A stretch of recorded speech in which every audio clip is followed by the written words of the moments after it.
কিয়ামতের দৃশ্যটা কিরকম হবে এর নকশা খুব সংক্ষিপ্ত পরিসরে মাত্র 11টা আয়াতে আল্লাহ তুলে ধরেছেন।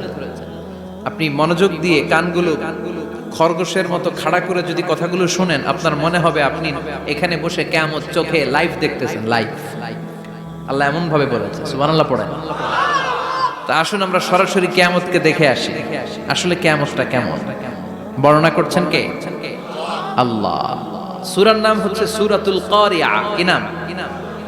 আওয়াজ করে উত্তর দিতে হবে। সূরার নাম আল কারিয়া। চিৎকার মেরে বলেন সূরার নাম কি? আল কারিয়া। এটা মাক্কি সূরা। কি সূরা? বিশ্বনবীর জীবনের দুইটা পর্ব, একটা মাক্কি পর্ব আর একটা মাদানী পর্ব। এটা মাদানী পর্বে নাজিল হয়নি, এটা নাজিল হয়েছে মাক্কি পর্বে। এই সূরার আয়াত সংখ্যা 11। এটা কোরআনের 101 নম্বর সূরা। এটা আল কোরআন আল কারীমের 30তম পারায় অবস্থিত একটা সূরা। আমাদের অনেকেরই মাশাআল্লাহ মুখস্থ আছে, আছে না? ইমাম সাহেব নামাজে প্রায় পড়ে, অনেকেরই মুখস্থ। শুনতে শুনতে কবে যে মুখস্থ হয়েছে আমাদের নিজেরাও জানি না। সুবহানাল্লাহ পড়েন। কোরআনের ভেতরে খালি বরকত, এটার সাথে লাগলেই বরকত, মসজিদে গেলেই বরকত। মনের অজান্তে আমরা এই সূরাকে মুখস্থ করে ফেলেছি। কিন্তু এই সূরার ভেতরে যে আল্লাহ কোরআনের কিয়ামতের এত চমৎকার নকশা এঁকেছেন, এত প্রামাণ্য বর্ণনা দিয়েছেন, এটা আমরা অনেকে জানিই না। আসুন আমরা এই সূরার আলোকে দেখার চেষ্টা করি যে কিয়ামতটা কিরকম হবে। আল্লাহ একটা শব্দকে এই সূরার শুরুতে 3 বার উল্লেখ করে আমাদের দৃষ্টি আকর্ষণ করেছেন। আল্লাহ tried to draw our attention by mentioning 3 times a word, and that is al-qari'ah. al-qari'ah শব্দটাকে তিনি 3 বার উল্লেখ করে আমাদের দৃষ্টি আকর্ষণ করেছেন। একটা শব্দ 3 বার বললে মানুষের দৃষ্টি আকর্ষিত হয় না? যেহেতু এটা আরব দেশে নাজিল হয়েছে, আবার মক্কায়, মক্কার লোকেরা আরবি বুঝে, তাদেরকে প্রথম বলা হলো আল কারিয়া। তারা ফিরে তাকালো, কি আল কারিয়া? আবার বলা হলো মাল কারিয়া। কি মাল কারিয়া? আবার বলা হলো ওমা আদরাকা মাল কারিয়া। আবার তারা ফিরে তাকালো। দৃষ্টি আকর্ষণের জন্য আল্লাহ তাআলা 3 বার এই শব্দটা বলেছেন। এজন্য এই শব্দের একটা সিগনিফিকেন্স, একটা গুরুত্ব, অর্থবহ একটা মানদণ্ড আছে না নাই? আল কারিয়া শব্দের অর্থ হচ্ছে বিকট আওয়াজ। আল কারিয়া মানে কি? কথা বলেন, আরো জোরে বলেন। বিকট আওয়াজ। এই বিকট আওয়াজটা তৈরি করার জন্য আল্লাহ তাআলা একজন ফেরেশতা তৈরি করেছেন, যার নাম হচ্ছে ইসরাফিল। নাম কি? আমাদের মধ্যে অনেকের নাম কিন্তু আমরা ইসরাফিল রাখি, তাই না? ইসরাফিল আছে না নাই? আজরাইল কিন্তু রাখে না, কেউ ডরে। কেন রাখে না? ভয় পায়।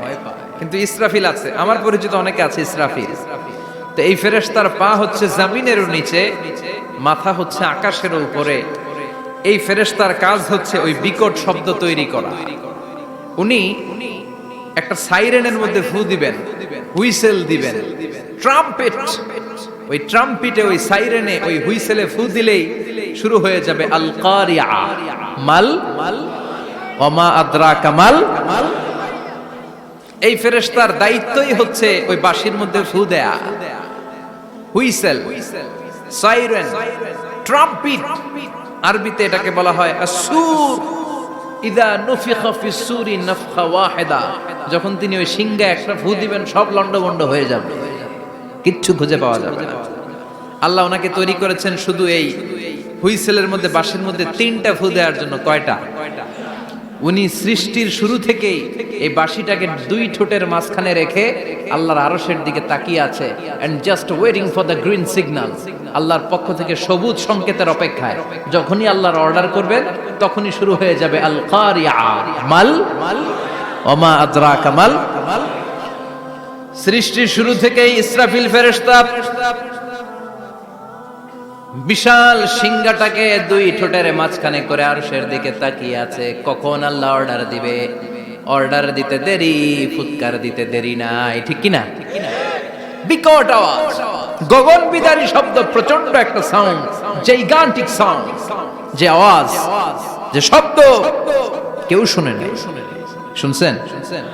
পৃথিবীতে আপনারা কে সবচেয়ে বেশি আওয়াজের কিছু শুনেছেন? সবচেয়ে বেশি আওয়াজ আপনার জীবনে ঘটেছে কোন জায়গায়? কি দেখেছেন যে অনেক আওয়াজ হয় সেখানে? বলেন তো। হ্যাঁ, বজ্রপাত। বজ্রপাতের আওয়াজ আপনি শুনেছেন, বিকট আওয়াজ, তাই না? বজ্রপাতকে আঞ্চলিক ভাষায় আপনারা কি বলেন? হ্যাঁ, ঠেড়া। ঠেড়া অনেক জায়গাতেই বলে ঠেড়া। নোয়াখালীতে বলে ঠেড়া হচ্ছে, হাতের উপরে আল্লাহ ঠেড়া হচ্ছে, আছে না নাই? তো এই যে ঠেড়া, বজ্রপাত, ইংরেজিতে বলে থান্ডার, আসলে এটার আওয়াজ বড় ভয়ঙ্কর, প্রচন্ড আওয়াজ। আচ্ছা, আর আপনি বলেছেন কি, গাড়ির চাকা যদি পাংচার হয়, হ্যাঁ এটা তো আওয়াজ হতে পারে।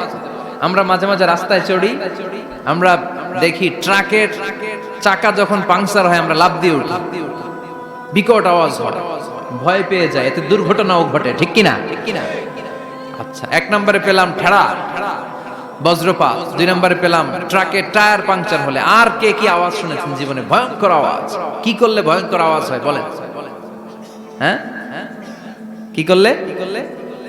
ও ট্রান্সফরমার, ইলেকট্রিক্যাল ট্রান্সফরমার যদি ব্রাস্ট হয়ে যায় আওয়াজ আছে না নাই? পাওয়া গেল আরেকটা। আর কি আওয়াজ আছে? ককটেল মারলে, গ্রেনেড হামলা, বোমা মারলে, সিলিন্ডার ব্রাস্ট হইলে। আর আছে? হ্যাঁ, হাই স্কুলে দপ্তরি যখন ঘন্টার মধ্যে বেল বাজায় আওয়াজ আছে না নাই? হাতুড়ি দিয়ে লোহার মধ্যে বাড়ি মারলে আওয়াজ আছে না নাই? এগুলো হচ্ছে আমাদের ক্যাপাসিটিতে, হিউম্যান ক্যাপাসিটিতে আমাদের দেখা সবচেয়ে বড় আওয়াজ। কিয়ামতের দিন যে হবে আল কারিয়া, এই আল কারিয়ার আওয়াজ কি এই আওয়াজগুলোর মতো? চিল্লায় বলেন, এই আওয়াজের মতো। এজন্য আল্লাহ বললেন, আল কারিআতু মাল কারিআতু ওয়া মা আদরাকা মাল কারিয়া। সে আওয়াজটা ভয়ঙ্কর আওয়াজ। এটা বজ্রপাতের মতো না, এটা ট্রাকের টায়ার পাংচার হলে যে আওয়াজ হয় ওই আওয়াজের মতো না, গ্যাসের সিলিন্ডার ব্রাস্ট হয়ে গেলে যে আওয়াজ হয় ওই আওয়াজের মতো না, প্রাইমারি স্কুলে দপ্তরে যখন ছুটির ঘন্টা বাজায় ওই আওয়াজের মতো না। ওই আওয়াজটা এমন আওয়াজ, ওই আওয়াজ পৃথিবীর কেউ শোনে নাই। সেটার নাম হচ্ছে আল কারিয়া, মাল ওয়া মা আদরাকা মাল